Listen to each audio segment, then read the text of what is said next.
Hi, thank you for joining me. I appreciate you being here. This reading, I feel like it's going to be a little bit slower. I'll edit out any parts that I'm just kind of sitting and meditating on the energy. This is for someone who has been doing the work.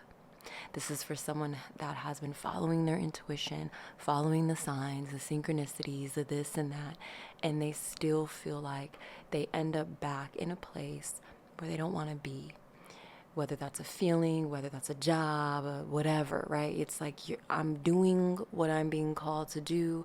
How come, you know, this hasn't manifested yet? How come I still feel this way? Like, why do I keep ending up like in these situations? Like, I'm really trying to do the work. Help me out, God. What's going on, right? This is what this energy feels like. I'm using a brand new tarot deck that I got actually a couple months ago, but I haven't used it yet for myself or on this channel. It's this one here, if you're interested. The Bone Dead Tarot, created and illustrated by Beth Frampton. How cute. I love that. I first seen this deck on a Kino Tarot channel. And when she was using it, I don't even remember what cards were coming out, but I just remember like when they were coming out, I was getting like these profound messages from them, and meanings that I wouldn't normally attribute to, say, like the Page of Pentacles or something. And I was like, I feel so connected to this deck for some reason. It's really odd, and I haven't purchased a tarot deck in a long time, and so I was it was kind of a weird feeling because I was like, I really feel like I need to purchase this, which is a weird, like, for me that's weird. Like, what? I don't need to purchase anything, but yeah, anyway, I just felt really called toward this deck. So I feel like it's very special for me. That's why I'm using it for this specific reading, because I do feel like there's something about like really needing to appreciate the magic as it comes and in the way that it comes in. And I know that could be really frustrating when you're in this energy. I feel like I'm about to cry too. Yes, I just feel like this sense of like hopelessness almost, like I'm doing everything. I'm tired. My soul is tired. Like, what is happening? Please help me. Right? Like, that's what it feels like.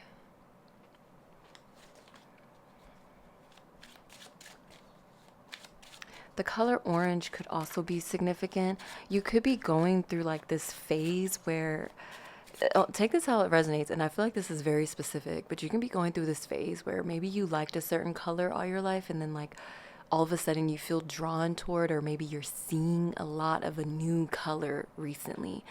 It's like this color standing out to you like quite a bit in very weird kind of ways almost. Yeah, it's yeah, it could be the color orange, it could be a different color, but something about you liked something for a period of time, but now it's like something else is coming in and you're seeing it everywhere. Okay, what's your energy? Let's get a card for your energy right now. Oh, just one, please.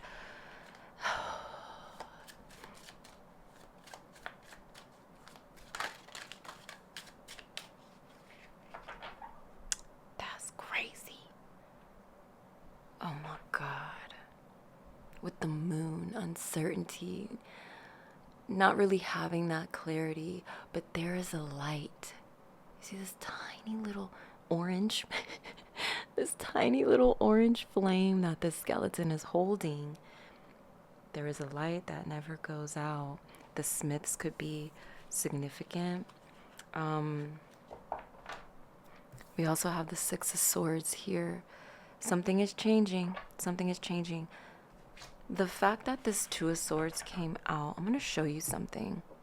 This is actually, I pulled cards for myself, but I'm going to show you something real quick. I took a picture of a spread that I did for myself at the very beginning of the year. Let me find it first. And I say that's interesting because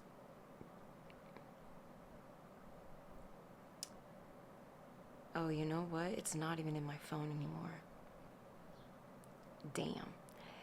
Okay. I feel like for the month of August, the Two of Swords is the energy for the month of August, which is interesting. Yes, this is about making difficult decisions, but I feel like with this energy that I was getting at the beginning of the reading, and also with this moon card energy, it's about making decisions with the uncertainty, and that's what makes the decision so difficult, because you're like, I don't even know if this is going to work. 55 could be a significant number. What's interesting about this Two of Swords is that the swords are raised above the head space here, and it leaves this, it's open, it's vulnerable in this space. And so this is giving me this energy of making yourself vulnerable, but also protecting your energy, protecting your crown, protecting that intuition, your psychic abilities, whatever it may be, right? That your cognition, even, like, be discerning is coming to mind, but I wanted to say be solid and be secure in what you know to be true for yourself, right? What you know to be true for yourself. Something may be true or something may be false on an objective sense, but for you, it's like, well, this works for me. Take it how it resonates. So being vulnerable to the unknown and being open to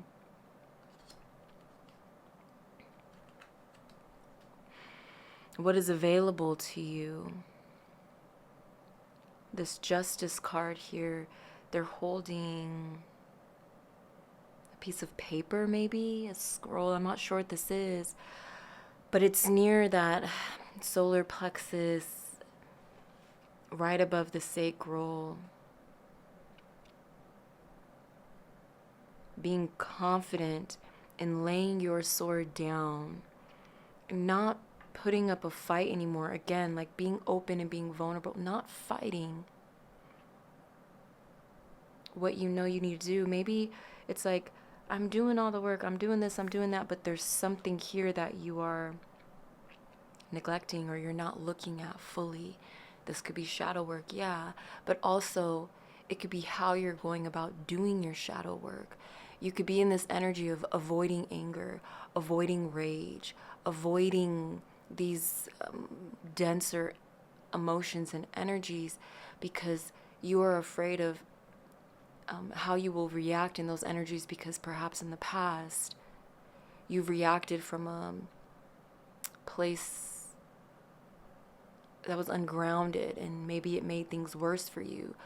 But again, use your discernment with this message. All right, don't be out there doing dumb shit, but perhaps now maybe your rage is your superpower, right? Like maybe this is like, I'm almost getting this thing where like you're so fed up, you're like, you know what, I'm so pissed, I'm so whatever, like, oh, I'm just gonna run this off. You start running, and then that becomes a daily thing, right? And running's healthy for you.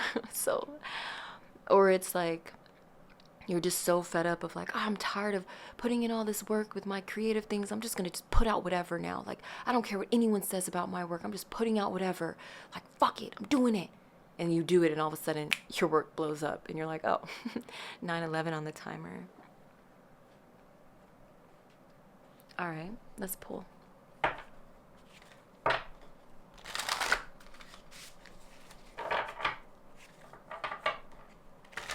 There's something here about like integrating,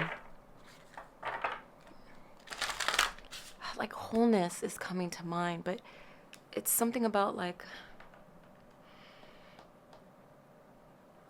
it's the very beginning of something. And you may not be looking at it as the very beginning of something because you've been working on it for so long.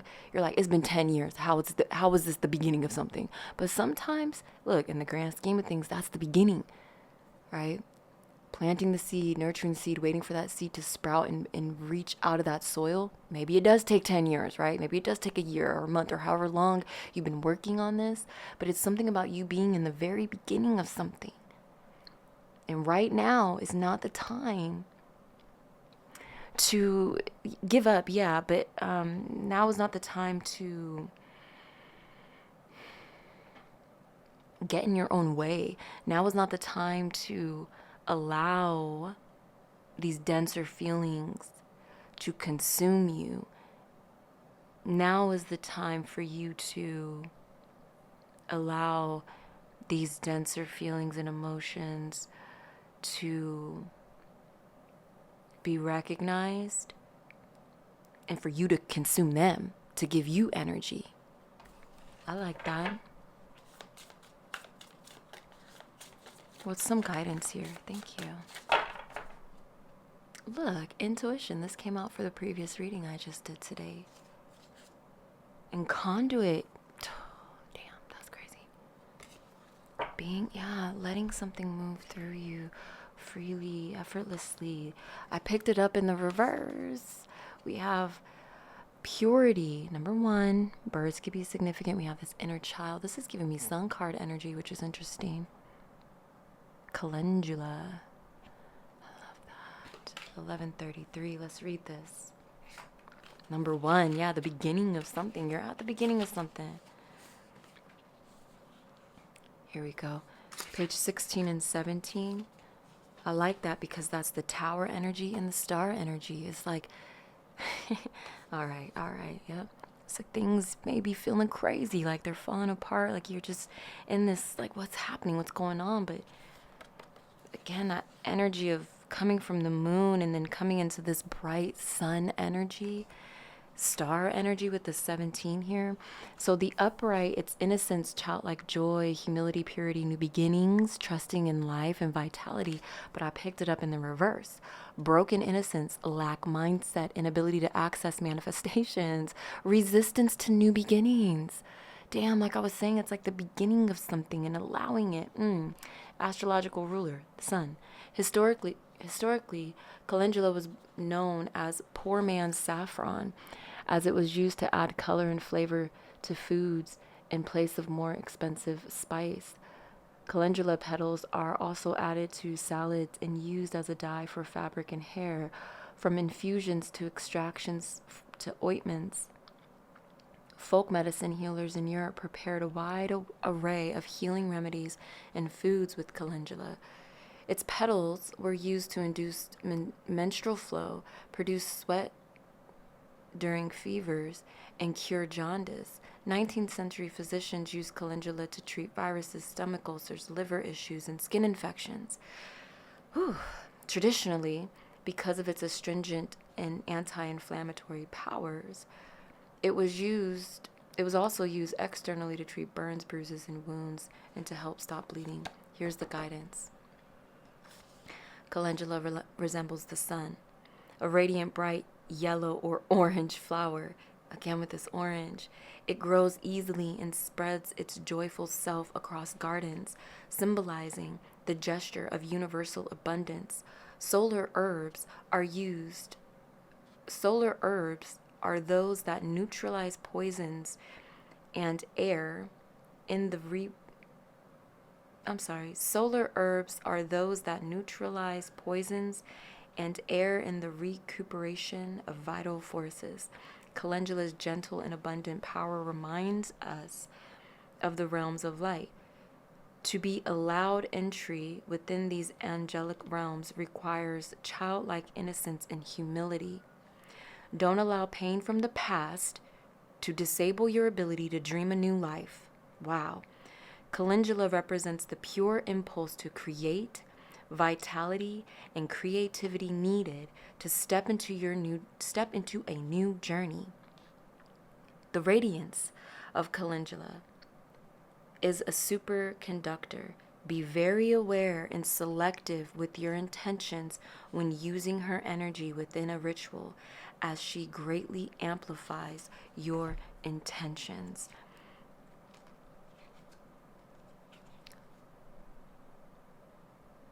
Capricorn energy could be significant. I hope that was helpful. I love you so much. Take care.